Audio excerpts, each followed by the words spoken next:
Movie में दिखाया जाता है कि पृथ्वी पर जितने भी ग्लेशियर हैं वह पिघल चुके हैं, जिससे समुद्र का वाटर लेवल बहुत ज्यादा बढ़ चुका है और वाटर लेवल बढ़ने से धरती का नामो निशान तक खत्म हो चुका है। अब ऐसे में जो लोग जिंदा बचे हैं वह कश्तियों को ही अपना घर बनाकर उन पर रहने लगे हैं। पर कुछ लोगों की ऐसी मान्यताएं हैं कि समुद्र के आखिर में जाकर एक जगह ऐसी है जहां पर अभी भी धरती बची हुई है। इसलिए जो लोग अभी तक जिंदा बचे हुए हैं वह आज भी उस जगह की तलाश में हैं, जिससे वहां पर जाकर फिर से जीवन को स्टार्ट किया जा सकता है। अब इसके बाद हमें एक मैरिनर नाम के आदमी को दिखाया जाता है जो कि पिछले कई महीनों से एक कश्ती पर सवार होता है और उसने अपनी कश्ती को ही अपना घर बना रखा है। वो खाने के लिए समुद्र से मछलियां तो पकड़ लेता है, पर पीने के लिए वो अपने ही पेशाब का इस्तेमाल करता है। वो अपने पेशाब को एक फिल्टर मशीन में डालकर उसे साफ कर लेता है और उसी को पीता है, क्योंकि समुद्र का पानी इतना खारा है जिसको पिया नहीं जा सकता है। आगे चलकर मैरिनर को एक दूसरी कश्ती दिखाई देती है जिससे वो मदद मांगने लगता है, क्योंकि उसके पास पीने के पानी की कमी हो चुकी थी, पर वो उसकी मदद करने से मना कर देता है। तब मैरिनर उसको समुद्र के रूल याद दिलाता है कि जब दो कश्ती वाले आपस में मिलते हैं तब वो एक दूसरे की मदद किया करते हैं, लेकिन इसके बाद भी वो कश्ती वाला उसकी मदद करने से मना कर देता है और यहाँ से जाने लगता है।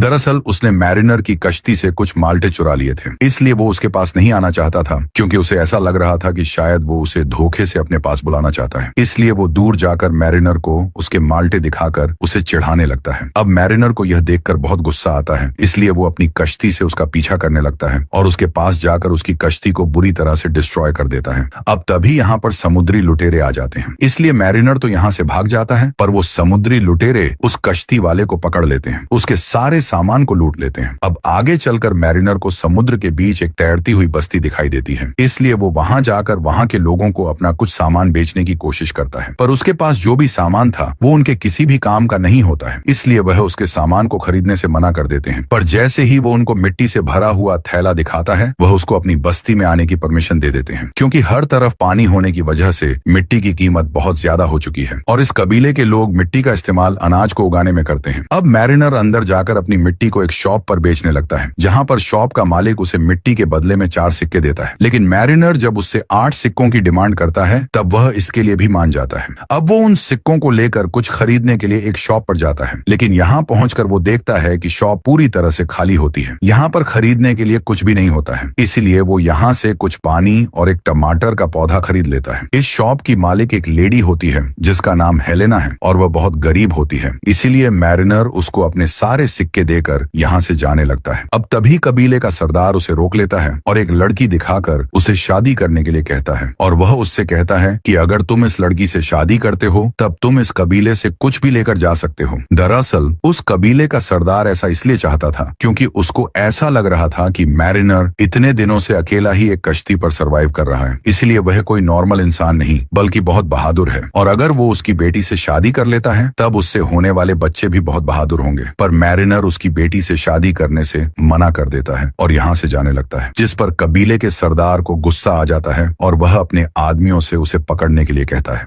अब जैसे ही एक आदमी उसको पकड़ता है वो मैरिनर के कान के पीछे एक निशान को बना हुआ देखता है, जो कि सिर्फ जल परियों के कान के पीछे ही होता है, इसलिए वो अपने आदमियों को बता देता है कि वह कोई इंसान नहीं है। अब तभी मैरिनर पानी में कूद जाता है, लेकिन यह लोग उसको जाल डालकर पकड़ लेते हैं और उसको एक पिंजरे के अंदर बंद कर दिया जाता है। अगले दिन यह लोग मैरिनर को मारने वाले थे, क्योंकि यह लोग इंसानों को मारकर उसका खाद बनाते हैं जिससे उसका इस्तेमाल फसल को उगाने में किया जा सके, और यह लोग मैरिनर को मारकर उसके साथ भी ऐसा ही करने वाले थे। लेकिन तभी यहाँ पर बहुत सारे समुद्री लुटेरे आ जाते हैं, और यह समुद्री लुटेरे कोई आम लुटेरे नहीं बल्कि इनके पास काफी एडवांस टेक्नोलॉजी की मशीनें होती हैं। अब वो उनके कबीले को चारों तरफ से घेर लेते हैं और उसके ऊपर हमला कर देते हैं, जिससे उनका कबीला बुरी तरह से डिस्ट्रॉय हो जाता है। अब इस हमले में मैरिनर का पिंजरा टूटकर पानी में गिर जाता है, जिससे वह डूबने लगता है, लेकिन उसको डूबता हुआ हेलेना देख लेती है, इसलिए वो उसे बचाने के लिए उसके पास आ जाती है। पर वह उसे पिंजरे से बाहर निकालने से पहले उसके सामने एक शर्त रखती है कि अगर तुम मुझे और मेरी बेटी को यहाँ से बचाकर ले जाते हो तभी मैं तुम्हें इस पिंजरे से बाहर निकालूंगी। अब मैरिनर भी उसकी शर्त मान लेता है, इसलिए हेलेना उसे पिंजरे से बाहर निकाल लेती है और शर्त के मुताबिक मैरिनर उसे और उसकी बेटी को अपनी कश्ती पर बैठाकर यहाँ से ले जाता है। आगे जाकर मैरिनर को पता चलता है कि दरअसल वह समुद्री लुटेरे उसी की बेटी को उठाने के लिए आए थे, क्योंकि उसकी बेटी की पीठ पर उसी आइलैंड का नक्शा बना हुआ है जहाँ पर ठोस जमीन है और वहां पर जाकर जीवन को फिर से स्टार्ट किया जा सकता है। इसके साथ हमें यह भी पता चलता है कि मैरिनर एक जल परी की ही नस्ल का जीव है जो कि पानी के अंदर भी सांस ले सकता है। यहाँ पर वो हेलेना से कहता है कि तुम और तुम्हारी बेटी में से कोई एक ही जिंदा रह सकता है,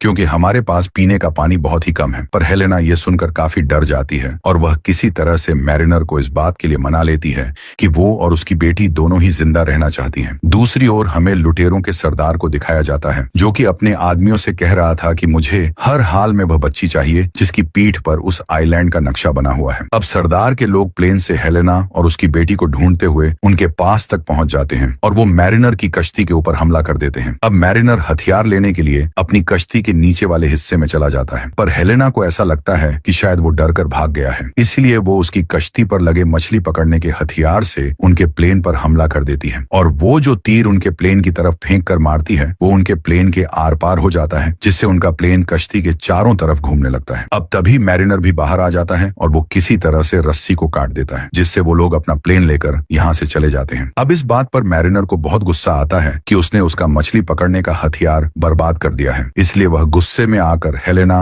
और उसकी बेटी दोनों के बाल काट देता है। अब यह लोग फिर से आगे बढ़ने लगते हैं और आगे जाकर मैरिनर को फिर से एक कश्ती दिखाई देती है, इसलिए हेलेना उससे कहती है कि हमें उस कश्ती वाले के पास जाकर उससे कुछ मदद लेनी चाहिए, जिससे हमें कुछ खाने पीने का सामान मिल सकता है। पर मैरिनर जानता था कि ऐसे में कोई भी कश्ती वाला उनकी मदद नहीं करेगा, इसलिए वो उससे मना कर देता है। पर हेलेना के जिद करने के बाद मैरिनर उस कश्ती वाले के पास पहुंच जाता है, पर वो कश्ती वाला एक सौदागर होता है। उसके पास खाने पीने की चीजें तो नहीं थी, पर वो मैरिनर को एक कागज का टुकड़ा दिखाने लगता है। अब इस समय कागज की भी कीमत बहुत ज्यादा होती है। मैरिनर उस कागज के टुकड़े को देखकर सोचने लगता है कि वो इसके ऊपर उस आइलैंड के नक्शे को बनाकर वहां पर आसानी से पहुंच सकता है, पर उसके पास उस कागज के टुकड़े को खरीदने के लिए पैसे नहीं थे। पर उस सौदागर की नीयत हेलेना को देखकर खराब हो चुकी थी, इसलिए वो मैरिनर से कहता है कि मुझे इस कागज के टुकड़े के बदले में वो लड़की सिर्फ आधे घंटे के लिए चाहिए, जिसके लिए मैरिनर भी मान जाता है। अब सौदागर हेलेना को लेकर अपने जहाज के नीचे वाले हिस्से में चला जाता है, पर उसको गए हुए सिर्फ 5 ही मिनट हुए थे। तभी यहाँ पर मैरिनर भी आ जाता है और वह उसे कहता है कि तुम्हारा टाइम खत्म हो चुका है। इस बात पर सौदागर को बहुत गुस्सा आता है और वह चाकू निकालकर मैरिनर को मारने लगता है, पर मैरिनर काफी ताकतवर होता है और वह कुछ ही सेकंड में उस सौदागर को ठिकाने लगा देता है। हेलेना और उसकी बेटी को काफी भूख लगी थी, क्योंकि उन्होंने सुबह से कुछ भी नहीं खाया होता है, इसलिए मैरिनर मछली पकड़ने के लिए समुद्र में जाता है और एक बहुत बड़ी मछली पकड़ कर लाता है, जिससे यह तीनों ही उसे पकाकर खाने लगते हैं। आगे सीन में हम देखते हैं कि मैरिनर हेलेना की बेटी को तैरना सिखा रहा होता है। हालांकि पहले वह उन दोनों को पसंद नहीं किया करता था, लेकिन जैसे जैसे समय गुजर रहा था वह उन दोनों को पसंद करने लगा था।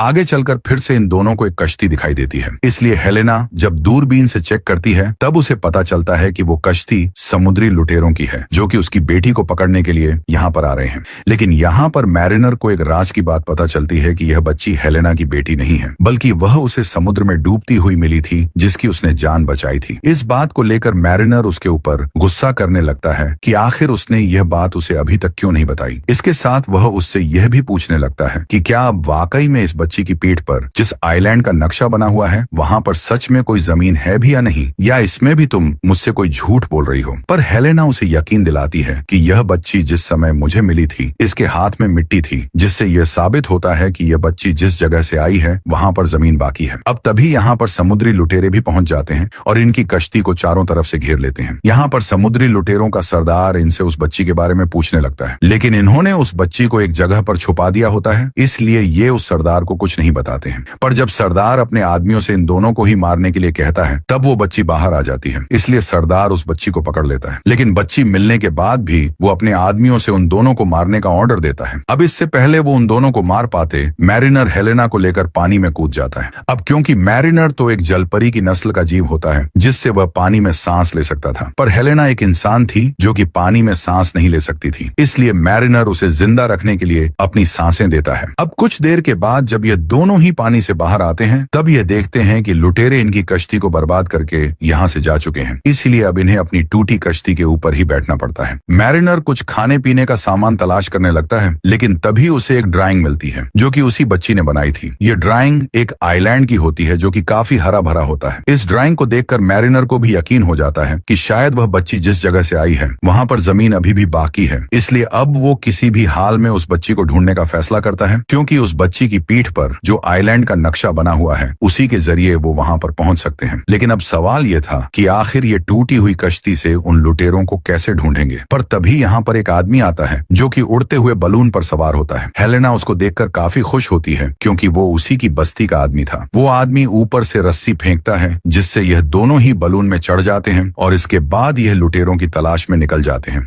अब काफी तलाश करने के बाद इन्हें लुटेरों का जहाज मिल जाता है, लेकिन ये वहां पर इस बलून से नहीं जा सकते थे। मैरिनर बलून से उतर जाता है और वह छुपकर उन लुटेरों के जहाज के ऊपर चढ़ने लगता है। वो जहाज पर पहुंचकर सरदार के सामने जाकर उस बच्ची को छोड़ने के लिए कहता है, लेकिन सरदार बच्ची को छोड़ने से मना कर देता है। वो मैरिनर को भी पकड़ने के लिए अपने आदमी को ऑर्डर देता है, लेकिन मैरिनर यहाँ पर पूरी तैयारी से आया था। उसके पास एक बॉम्ब होता है जिसको वह जहाज के फ्यूल टैंक में डाल देता है, जिससे एक बहुत बड़ा धमाका होता है और बहुत सारे समुद्री लुटेरे मारे जाते हैं। ये देखकर सरदार समझ चुका था कि वो अकेला आदमी ही उसके पूरे जहाज को खत्म कर देगा, इसलिए वो यहाँ से भागने की कोशिश करता है। वो उस बच्ची को लेकर अपने प्राइवेट प्लेन में बैठ जाता है और यहाँ से भागने लगता है, लेकिन जैसे ही उसका प्लेन टेक ऑफ करने वाला था, मैरिनर उसकी तरफ एक हुक फेंक कर मारता है, जिससे उसका प्लेन टेक ऑफ नहीं हो पाता और बुरी तरह से डिस्ट्रॉय हो जाता है। मैरिनर उस बच्ची को प्लेन से बाहर निकाल लेता है। तभी यहाँ पर हेलेना भी उस आदमी के साथ बलून लेकर पहुंच जाती है। वो ऊपर से रस्सी फेंकते हैं, जिससे मैरिनर उस बच्ची को लेकर ऊपर चढ़ जाता है, लेकिन लुटेरों का सरदार अभी भी जिंदा था और वो उनकी तरफ फायर करता है, जिससे बच्ची घबरा कर पानी में गिर जाती है। अब सरदार अपने दो आदमियों को इशारा करता है, जिससे वो उस बच्ची को पकड़ने के लिए उसके पास आने लगते हैं, पर तभी मैरिनर अपनी कमर में रस्सी बांधकर नीचे कूदता है और उस बच्ची को उठाकर ऊपर ले जाता है, जिससे सरदार और उसके दोनों आदमियों की बोट आपस में ही टकरा जाती है और वह तीनों ही मारे जाते हैं। बच्ची की कमर पर जो आइलैंड का नक्शा बना हुआ था वह बलून वाला आदमी पढ़ सकता था, इसलिए अब यह लोग उस आइलैंड तक आसानी से पहुंच जाते हैं। यहाँ पहुंचकर ये देखते हैं कि यह आइलैंड बहुत ही खूबसूरत है। इस आइलैंड पर एक झोपड़ी भी बनी होती है, जिसके अंदर जाने पर यह देखते हैं कि वहां पर दो कंकाल रखे हैं। ये कंकाल किसी और के नहीं बल्कि इस बच्ची के माता पिता के हैं। यहाँ वो औजार भी रखा होता है जिससे इस बच्ची की पीठ पर इस आइलैंड के नक्शे को बनाया गया था। दरअसल इस बच्ची के माता पिता ने अपनी बेटी की पीठ पर इस आइलैंड के नक्शे को इसलिए बनाया था जिससे लोगों को पता चल सके कि अभी दुनिया में कोई ऐसी जगह भी है जहाँ पर जमीन बची हुई है और वो यहाँ पर आकर अपने जीवन की शुरुआत कर सकें। अब मैरिनर ने इन दोनों को यहाँ पर पहुंचाकर अपना काम पूरा कर लिया था, इसलिए वो इन दोनों को ही अलविदा बोलकर यहाँ से जाने लगता है, क्योंकि वो कोई इंसान नहीं बल्कि जलपरी की नस्ल का एक जीव है जिसके रहने की जगह सिर्फ पानी है। इसीलिए वो यहाँ से जाने लगता है और इसी सीन को दिखाते हुए मूवी का एंड हो जाता है। दोस्तों, उम्मीद करता हूँ कि वीडियो पसंद आया होगा, इसीलिए वीडियो को लाइक और चैनल को सब्सक्राइब जरूर करें। तो मैं आपसे मिलता हूँ अगले वीडियो में।